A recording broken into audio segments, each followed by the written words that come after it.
Certified lactation counsellor हैं, prenatal and postnatal exercise specialist हैं। Also she is birth mentor and child birth educator through Ahlan motherhood.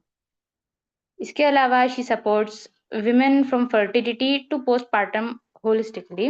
आप जो हैं mother हैं 3 kids की, and she supported like 400 plus mothers through a mother to mother community. Mashallah, barakallah Hafiq. So without any further ado, I would like to hand over the further session to Mohtarma Aysha Abrar Sahiba. Over to you, ma'am.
Ma'am आप Audible नहीं हैं, आप शायद अभी unmute नहीं किए। Oh, sorry. Assalamu alaikum wa rahmatullahi wa barakatuh. Jazakallah khair for the introduction. Or let me begin with the topic immediately. Supporting mothers in building healthier family habits.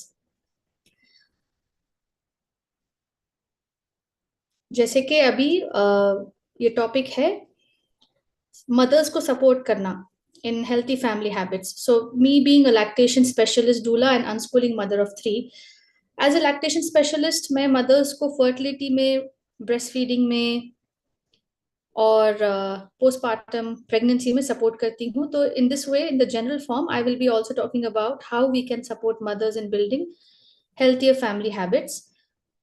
Although the whole structure is framed on के पूरा collective effort के तरफ से ही we can achieve a certain goal and a certain result. But इसमें mothers being the center of the family, 24/7 वो बच्चों के साथ रहते हैं, and they are the ones who are actually planning the daily schedule, going by the daily routines, modifying the routines. तो उसमें mothers को कैसे support कर सकते हैं to build healthier family habits. ये topic होगा आज का. तो let's first define preventive health. आजकल जो डेफिनेशन है ट्रीटमेंट्स क्योर प्रिवेंशन, तो we all know that prevention is better than cure. तो I will not just define what is health, क्योंकि health is a very broad term under which prevention comes, cure comes, treatment comes, therapies come. तो it's a very broad term. तो अभी we begin with preventive health. What do we mean by preventive health? When we speak about health today, most conversations begin only when something goes wrong. A diagnosis, hospital visit, sudden emergency. So, this is the only thing that we speak about when we talk about health. But health does not actually begin there. Health begins quietly, daily, and often invisibly, just like how it begins inside our homes, in our kitchens, in our sleep routines, and our stress levels, most importantly, from the very beginning of life. This session is about shifting our lens from reacting to illness to consciously building health, not just for individuals, but for entire families and future generations. So, here I would like to explain that preventive health is something which is starting from the time you can say the baby is in the mother's tummy. And this is how I also support mothers when I give them the pregnancy education when they are trying for conception, during pregnancy, labor, birth, and postpartum, and even also during when the feeding starts for the baby. So, this preventive health concept of preventive health, it's not a diagnosis, it's not a hospital visit, it's not an emergency, but it is something that you're actually living your daily life according to the right daily habits in preventing something and enabling you to overcome more naturally and heal better. So, this is the concept of preventive health. It is something that you're actually not allowing you to go into as a negative zone by adopting earlier healthy habits and being more healthier than actually you would be healthy after a treatment or the cure. Redefining what health truly means. Health is not just absence of disease. It does not mean that you don't have any disease. Being healthy does not mean you never fall ill or you don't have any chronic issues or you don't have any stress factors. So it's not the absence of disease. It is balance, resilience, and adaptability of the body to overcome something externally or internally and heal better so that your health is in the stable condition and more optimized to handle further problems more efficiently. It's a physical, emotional, and biological health that actually plays a role in determining how well you heal yourself. Health is not just physical, it's not pathological or physiological. Health comes from emotional and the biological aspect, the spiritual aspect for us mainly. So, when our minds are not healthy, our physical body will not be optimal enough to heal better. When we are not thinking positive, we cannot heal to the level of that efficiency that is actually required. Health is often misunderstood as simply not being sick, but the human body is so complex than that. True health is the body's ability to adapt, recover, and regulate itself during stress. A healthy person may still fall ill occasionally, but they recover faster. And emotionally, also they recover faster, they cope better, and return to balance more easily. This resilience does not come from medicines alone. It is built slowly through lifestyle, nutrition, emotional safety, and biological support, starting very early in life. So this is also it's prevention. When you are taking care of your physical, emotional, biological, spiritual aspects, you are actually training your mind and your body to recover faster, to recover more efficiently and return to that balance more easily. And that makes the body more resilient for future issues. So, why family health is the core? Why not the environmental health? Why not the individual health? Why don't we consider that? Family is the first healthcare system. Children absorb environments because they are born in that environment of what the family is living in. Patterns repeat across generations. This point I would like to stress further on in my next slides is because the family, children, and pattern, these three keywords. Family is the environment for the child. What environment the child is born in, how the child is being exposed to the kind of lifestyle, the kind of emotions, the kind of spirituality also the child is exposed to. So it's completely the child is absorbing the environment and that forms a pattern. Now, when the child grows up, the same kind of pattern the child is following from whatever environments the child is exposed to. So this repeats across generations. Before a child even encounters the doctor, school, or society, they experience health through their family. The food they eat, the emotional tone of the household, how stress is handled, how rest is prioritized.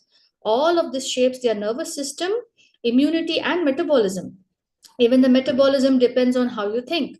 Children do not learn health through instruction alone, nor do they learn any behavior through instruction alone. They copy through examples, they absorb it through exposure. Over time, these patterns repeat across generations unless consciously interrupted. So, children are the core of the family health system where we are focusing and we are building a further generation that is following a particular pattern that the child is exposed to within the family system. Health is a continuum. It does not come in stages. It's not just one stage that we are solving, that we are trying to completely cure and completely be away from any health issues in the future.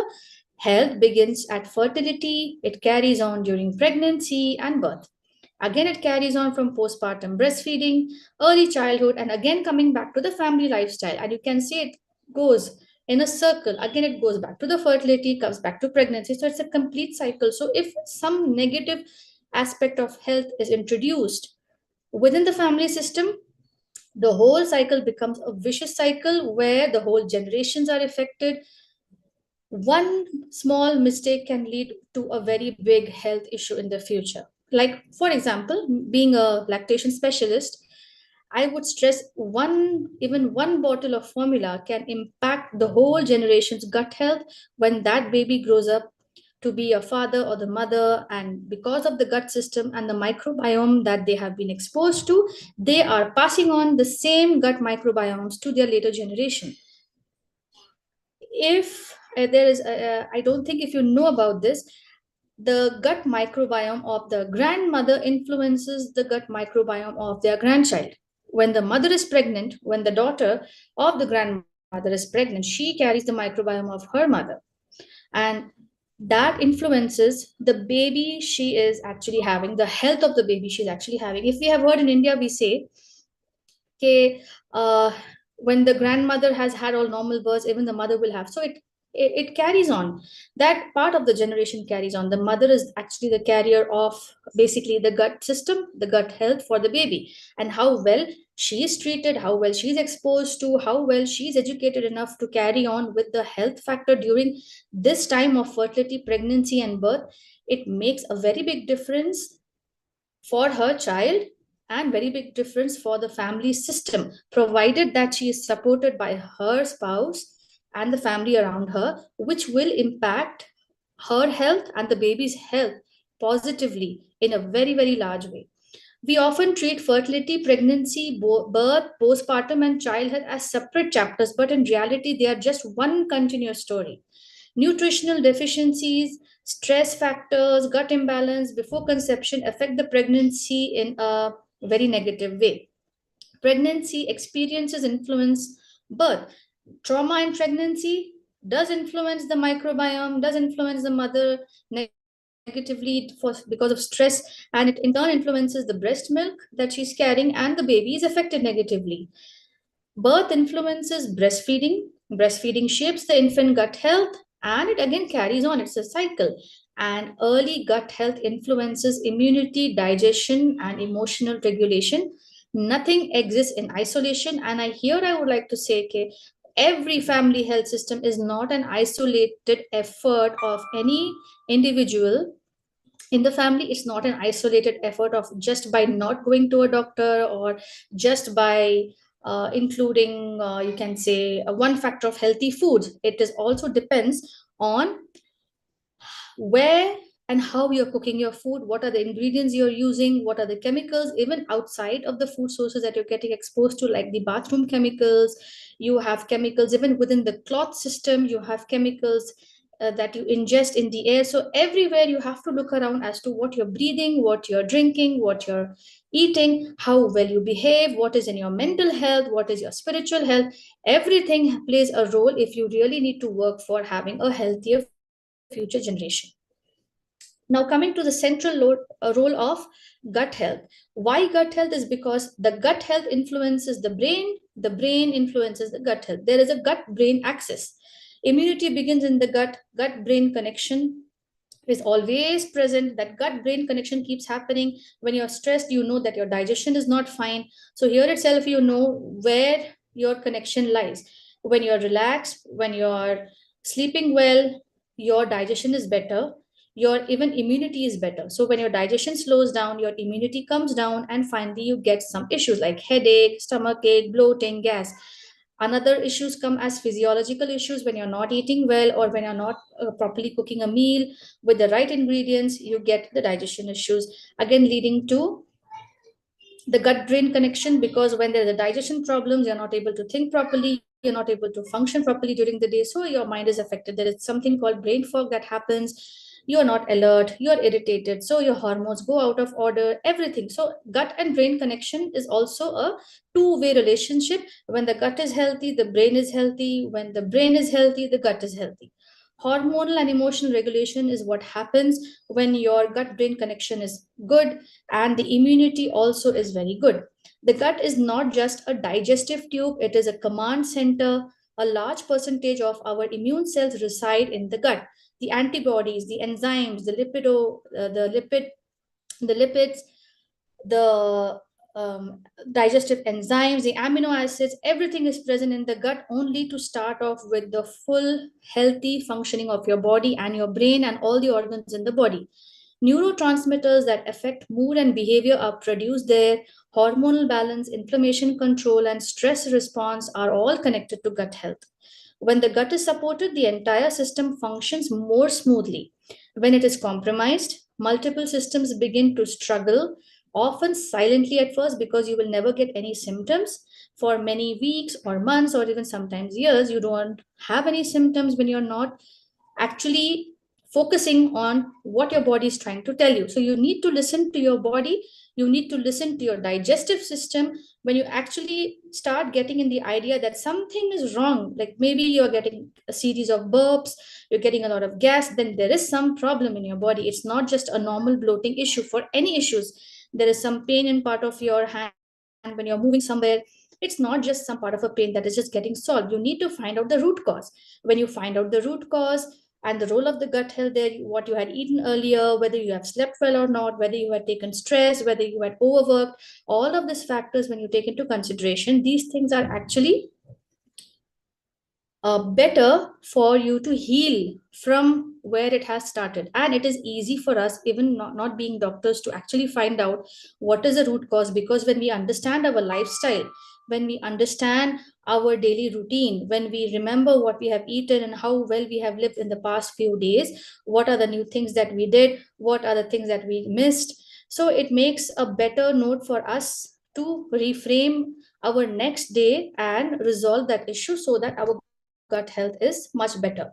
So gut health begins before birth. It does not happen just by itself on a particular day. It depends on maternal nutrition, it depends on the stress hormones, the pregnancy environment. Gut health does not start when a baby eats food, it begins in the womb. A mother's diet, her stress levels, her sleep, and even her emotional environment influence how a baby's gut and immune system develop. Chronic stress during pregnancy alters hormonal signals. Nutrient poor diets reduce biological reserves, and that is why you will find that many mothers who are pregnant are deficient to actually give the baby the right source of nutrition, and they have to take in that deficiency resolution to resolve those issues and get a good pregnancy, so that they can give birth in a normal way, in a healthier way, and also have a healthy baby. These factors quietly shape how resilient or vulnerable a child's system will be after birth. So, if the mother is having stress during pregnancy or even fertility, it impacts the quality of her embryo. If she's facing stress, or if she's not having proper nutrition, she's exposed to environmental toxins, her health, her gut is affected. And if her gut is affected, her baby's health is affected eventually. Even when the baby is born, just not by the weight the baby's health is considered, the baby might be normal weight, but the issues the baby will start having during feeding, post feeding, during different climate changes, it will show that the baby is not immune to certain situations. So if the mother itself is being taken care of, and she can take care of her diet, stress levels even before she plans a pregnancy, it will largely have a positive effect on the baby and herself, and even her whole family as a whole, because the body system is changing, the whole family system has changed for the betterment of the future generation. So when she's making a change, supported by her husband for having a better generation, the whole family environment is going to change for the better, and the whole family habit system is going to eventually change. And the baby will be more healthier, the baby will grow up to be a healthy child, and eventually that baby will carry on the good habits and the good teachings of the parents in their life. Coming to birth feeding and early microbial seeding, I wanted to introduce this microbial seeding, where exactly it starts from, and why the gut health matters from fertility. Birth experience matters, breastfeeding as a biological communication for the baby and the mother, because when the mother is stressed, even though she's having healthy food, if she is stressed, the breast milk biological composition changes and it affects the baby. The baby will be immediately stressed. Early feeding practices matter a lot, especially if the mother has given birth in a C section or even in a normal setting. But the baby is taken away from her, it affects the baby's health, it affects the feeding, it affects the mother's health, and eventually it also affects the gut health of both because they both are stressed. Birth is a biological handover. It introduces the baby to the outside world and begins microbial colonization. So when the baby is born, normally then the colonization of the baby is directly with the mother, because the baby is placed on the mother's chest to feed. Now, if the baby is born in a C section, the baby's body and the microbiome is colonized by the hospital settings of the doctor, of the nurses, and all the people around them. It's all the environment the baby is coming into directly without being colonized by the mother's body fluid itself.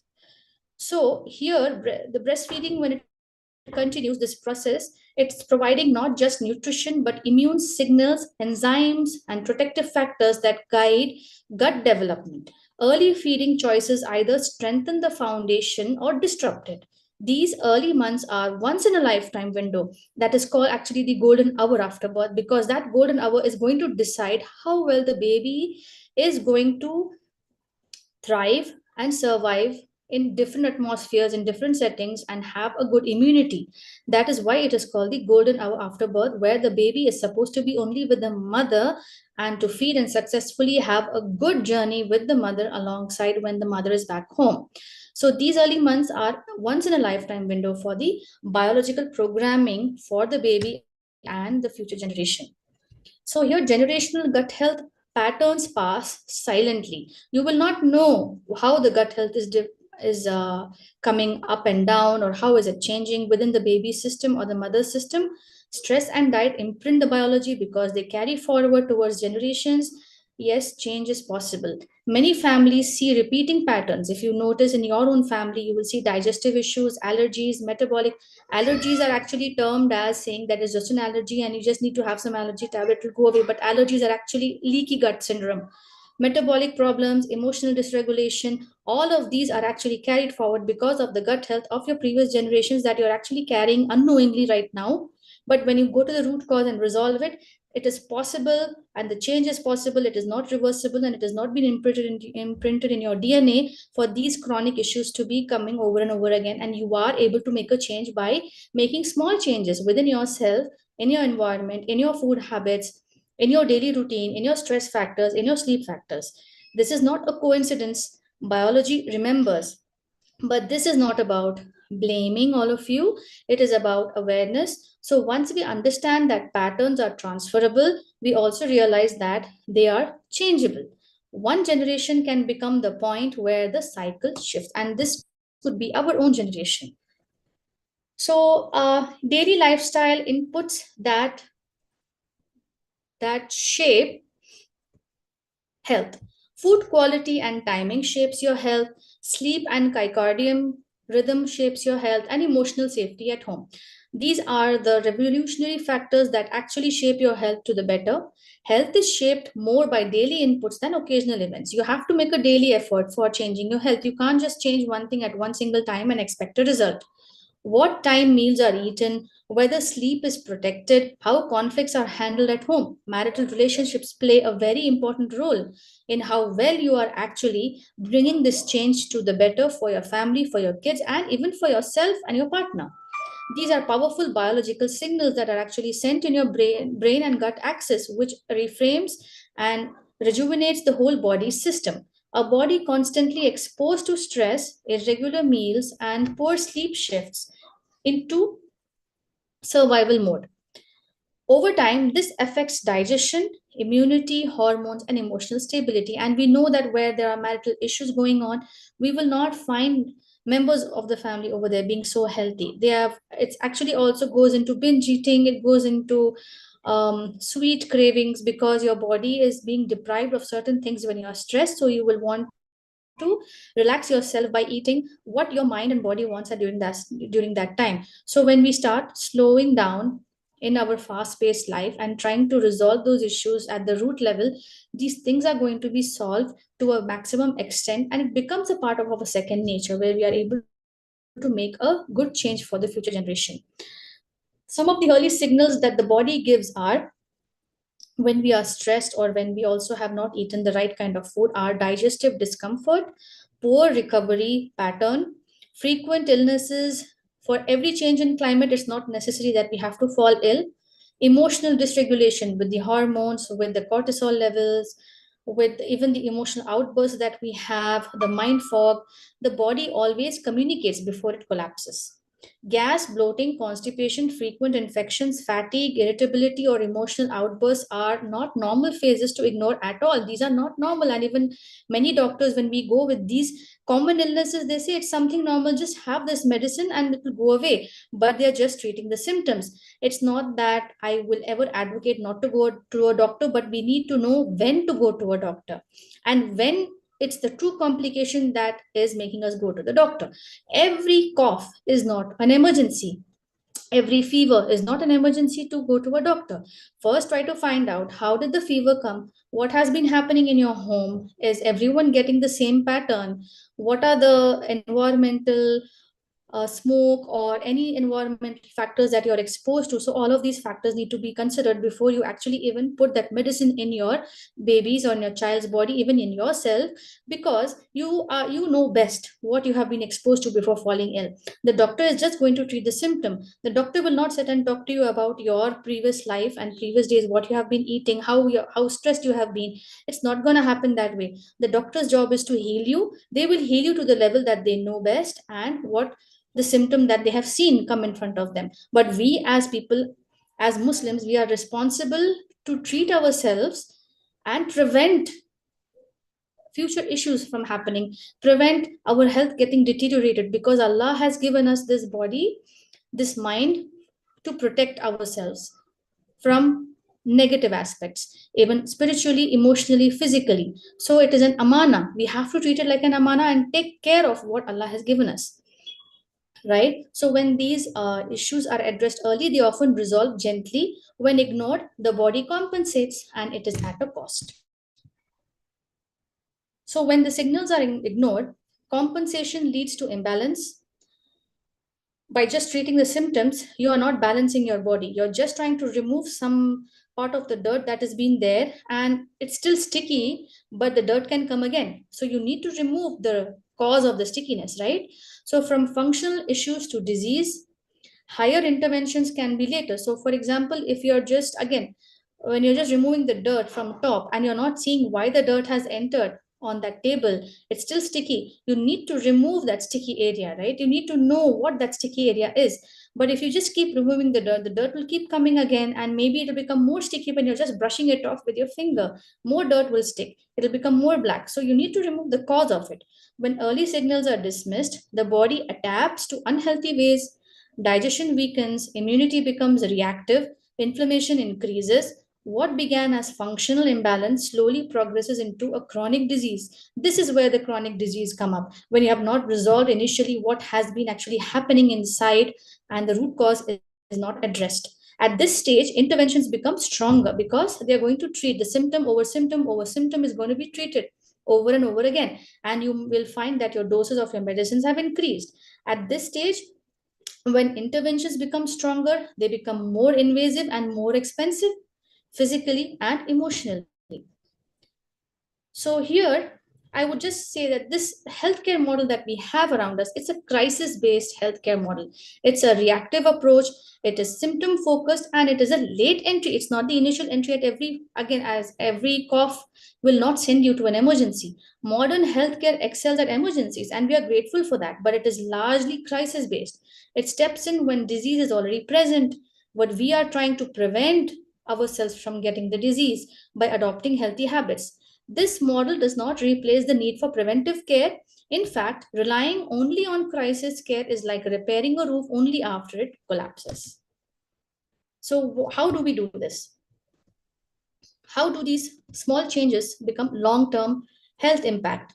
We have sustainable habits, just like how I said about detoxing your environment, detoxing your even relationships, detoxing your spiritual health, almost everything around you. Consistency over perfection. Don't try to do everything perfectly, but try to do at least one thing consistently, even if it is very small. Health compounds. What are the kinds of health factors that you're considering to change a part in your family? For example, if it is replacing some Teflon coating with iron base, then start off with that, but be consistent with that. Increasing immunity over actually trying to treat the symptom. Increasing immunity will have a long term impact on resolving future problems, future diseases, because when you're treating the symptoms, you're actually suppressing the immune system to treat the symptom.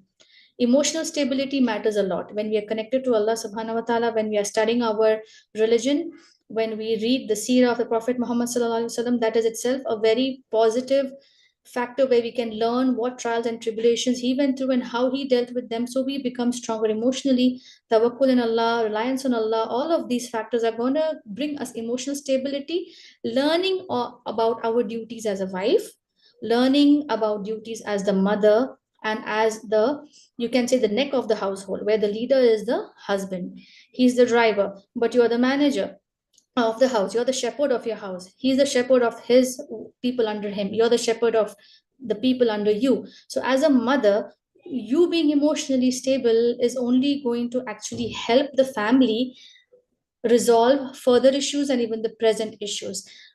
How much ever stable we have people around us, but when we are not emotionally stable, because we are the ones raising the kids and feeding the baby from day one and building their immune system by our own uh, feeding and by our own milk, that is going to shape how they think. So when we think good, even when they say during pregnancy we should think good, the woman should think good, what she thinks, it affects the baby. When she is thinking negative, the baby will be negatively affected during pregnancy. If she is thinking positive, the baby will be positively affected. So how we are emotional, how well we are emotionally stable matters a lot. Our emotional stability relies on the factor of how well we are connected to Allah, how well we have a good marital relationship, a marital bond with our spouse, and how well we are able to function ourselves as individuals. Reduced disease burden. So we do not treat the disease as a burden. We take it as a challenge and try to learn from what we are getting in and try to resolve the issue slowly and stepwise. Health is not built through perfection, it is built through consistency. Small changes are better, like better food choices, calmer evenings, prioritizing rest, compound over time. That is quality over quantity. These are changes families can actually maintain and therefore benefit from the long term goals. Resilience means fewer illness, quicker recovery, better emotional regulation, and long term stability. This is the true outcome of preventive care, not just longer life, but better quality of life. Coming to the financial impact of preventive family health, we often feel that when we try to when we have these new areas, like many of you would not be knowing about a lactation specialist or a doula, or there are so many other therapists and certified professionals out there, but we don't know how well that is going to impact us financially when we all are accustomed to getting the insurance, because insurance pays everything. We are just paying only 20% or 10%, but how well that financial long term goals are, or how much we are actually spending for medications in reality, when we are trying to have a more preventive care model, and how much well we are spending there. So is preventive care more costly, or is it the treatment care that is more costly? Prevention saves actually, on the other hand, more than it costs, because when you prevent, it is fewer hospital visits, admissions, and emergency care. You are more confident of what actually you're doing at home, and you know how things go by. You are the observer of the family, and you're the best observer to know what exactly is going on with the health in your family. Reduce long term medication dependence. Your body is going to become immune. So, obviously, your body will not start relying on medications to treat itself. It will start relying on all the natural resources and how and what our body is made about. Lower spending on chronic lifestyle diseases. Our chronic lifestyle diseases would considerably reduce. If we see in the olden days, were there many people going to only hospitals for everything? They were exposed to a lot of natural resources where they were trying to treat themselves more naturally. Less income loss due to illness and caregiving. So the more illnesses and more caregiving opportunities are there, more nurses we would require, more chronic illnesses, more bedridden patients. We would find that nowadays it's a lot. Healthier children is equal to fewer medical expenses over years. So when you are actually reforming your family system as a whole and you're investing in the right place, you're actually reducing the long-term future investments, even generational investments that can actually safeguard your future finance and future health and future children of your future generation. Small investments in nutrition, lifestyle awareness, breastfeeding support, stress management, early intervention may seem only minor today, but they prevent lakhs of rupees in long term healthcare expenses. Prevention is not extra expense, this is a financially intelligent decision, actually. So, to the conclusion, I would just like to mention that health is not just the absence of illness, but the balance of the body, mind, and soul and your lifestyle. By embracing preventive healthcare and building good habits, we can build a future that is healthier, happier, and more sustainable. So I would just say prevention is better than cure. And I would just like to end this talk here, saying Jazakumullahu khairan, everyone, for listening, and hope my talk has benefited all of you. Inshallah. Assalamu alaikum. वालेकुम अस्सलाम रहमतुल्लाह मोहतरमा आयशा जज़ाकल्लाहु खैर। अभी जो है हम इंशाल्लाह आपकी स्क्रीन पर एक पोल लॉन्च किया जाएगा। तो मैं आप सबसे रिक्वेस्ट करती हूँ कि आप उस पोल को अटेम्प्ट करिए, ये हमारे प्रोग्राम्स को बेहतर बनाने में हमारी मदद करता है। मीनवाइल आप जब अटेम्प्ट कर लें, चैट बॉक्स में अपने क्वेश्चंस ड्रॉप करिए। इंशाल्लाह स्पीकर उसको आंसर करेंगे इंशाल्लाह।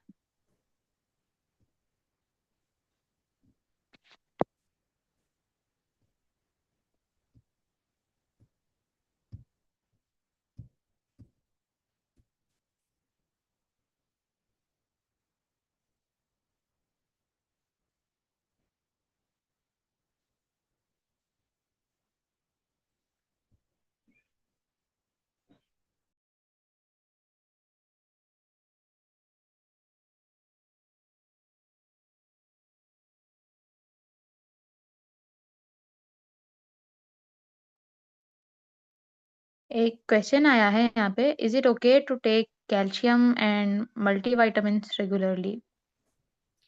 Okay. It is okay to take calcium. It is okay to take calcium if there is a calcium deficiency. But if there is no calcium deficiency, or if it is just on the borderline, then it is only better that you substitute with food. Multivitamins, I would not say regularly, because multivitamins can actually alter the absorption of other vitamins that is actually coming in contact with the multivitamins.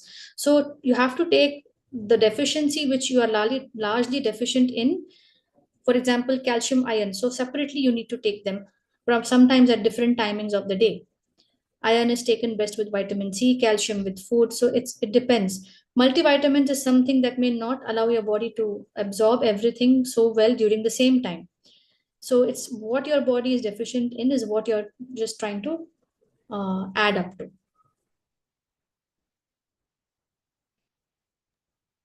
जी, जज़ाकल्लाह खैर। जी. इसके अलावा अगर audience के पास कोई question है तो आप ड्रॉप करिए। एक 2 टू 3 मिनट्स और वेट करेंगे हम इंशाल्लाह।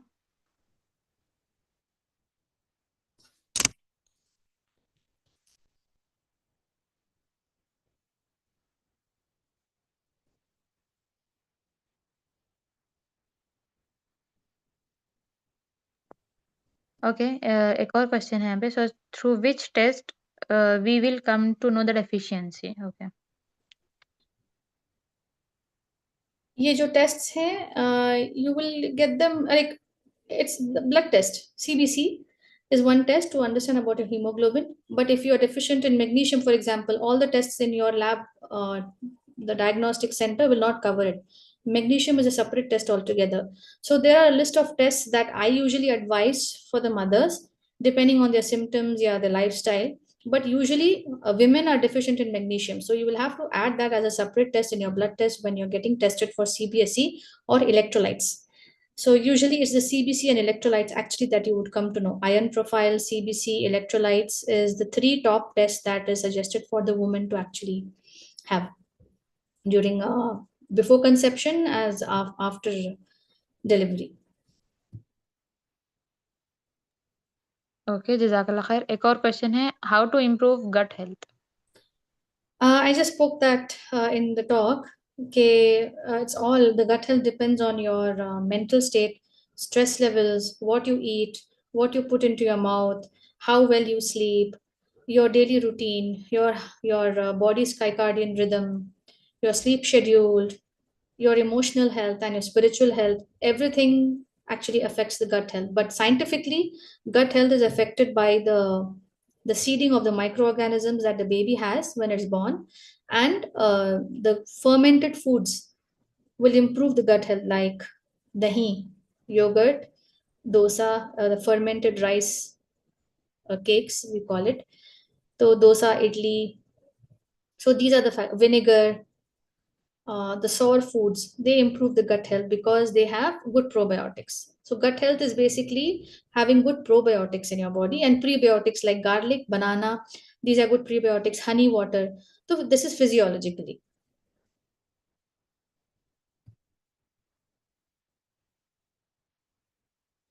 50 plus health routine is going to be a whole consultation for me.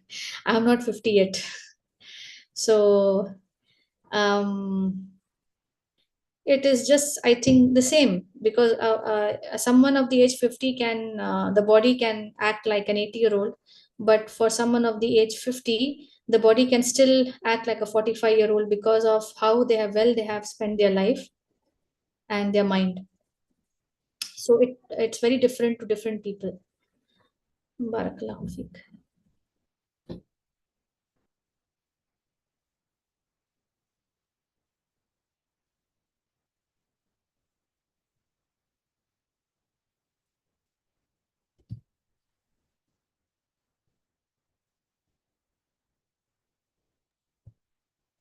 जी, जज़ाकल्लाह खैर. कोई और क्वेश्चन है ऑडियंस के पास तो हम एक और मिनट वेट कर लेंगे. उसके बाद फिर हम जो है सेशन को वाइंड अप कर लेंगे इंशाल्लाह.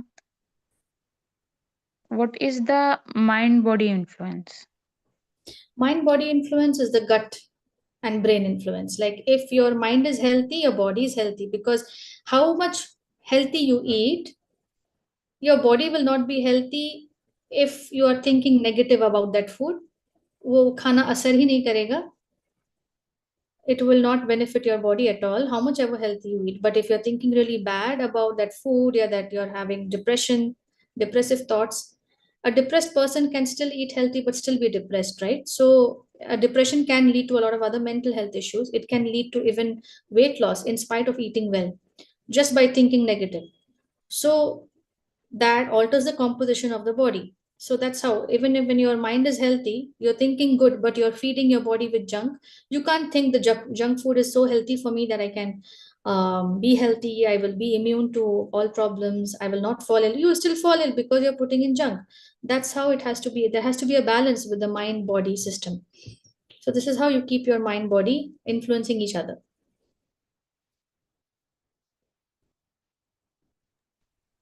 Please tell something about premenopause and PCOD.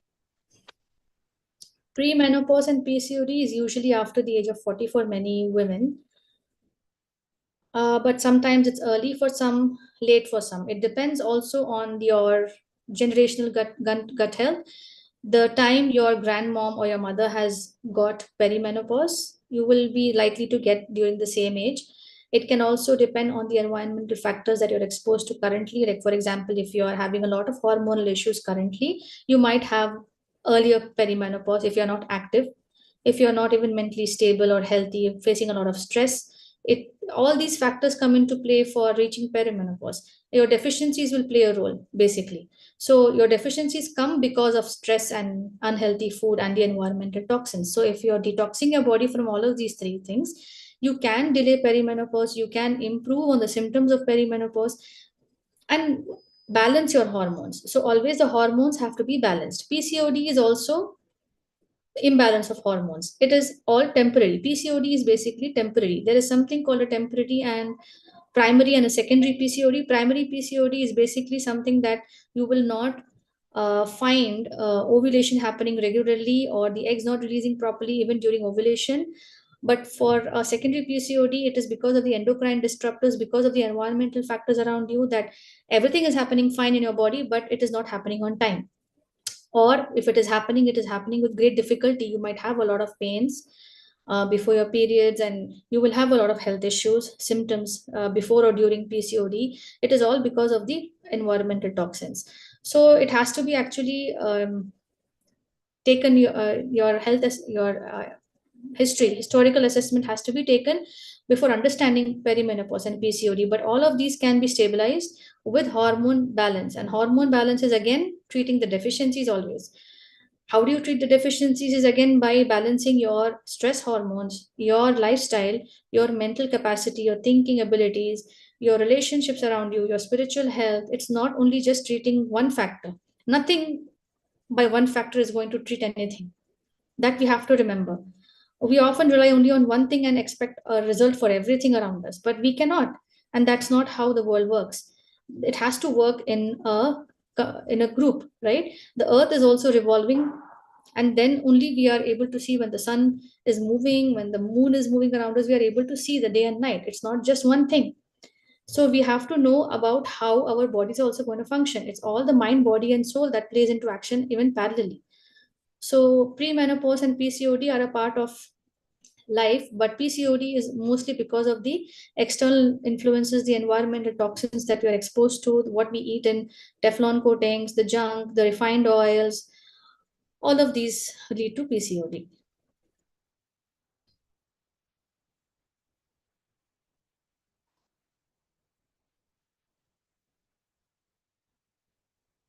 I think I have answered this question. What must I do? I need for premenopause for me and 40. Again, it's first the historical assessment has to be taken.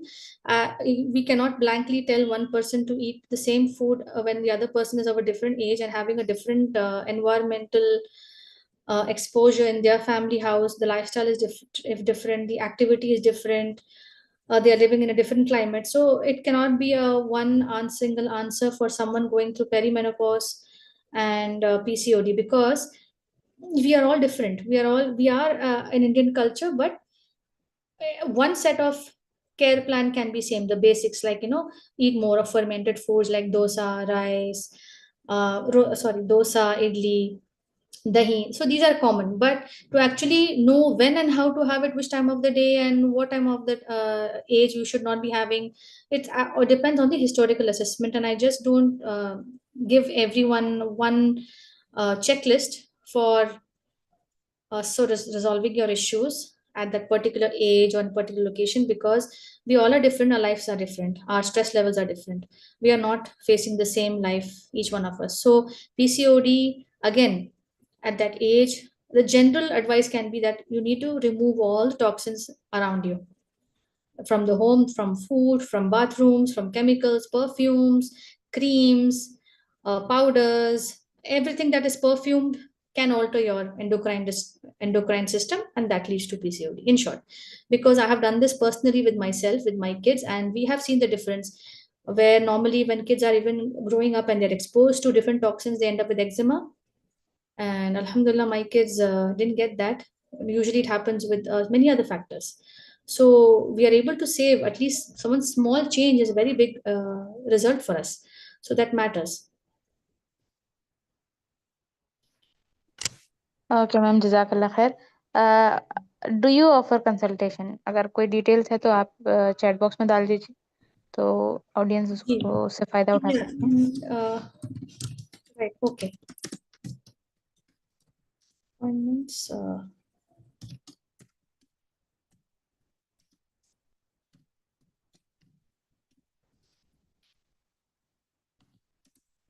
right, I've just posted that for any consultation. And there's one more question. What are the tips to keep positive thinking? Connect with Allah. There's no tips. The more you connect to Allah, you will think positive. The more you have tawakkul, the more you read the Quran, the more you learn about your religion, study seerah, tafsir, fiqh, aqidah, everything. The more you read the Quran, the more you understand its tafsir, and the more seerah you read. That's the only keys to keep thinking positive. You can't go around with just only the personality development programs and think that, oh, I can be good and I can do everything good, unless your mind and your heart is connected to Allah. So this is the core, connecting to Allah.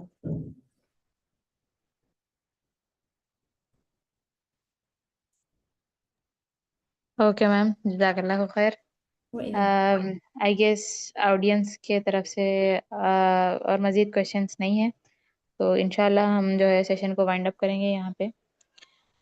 और जो लोग new हैं उनके लिए मैं बता दूं कि AMLC अब्दुल मनान लाइफ कोच काफ़ी सालों से रिकंस्ट्रक्शन ऑफ सोसाइटी के कामों में सरगर्म है. हमारे एवरी वीक कंटेम्पररी टॉपिक्स पे सेशंस होते हैं. बेहतरीन टॉपिक्स पे हमने सेशंस कंडक्ट किए हैं.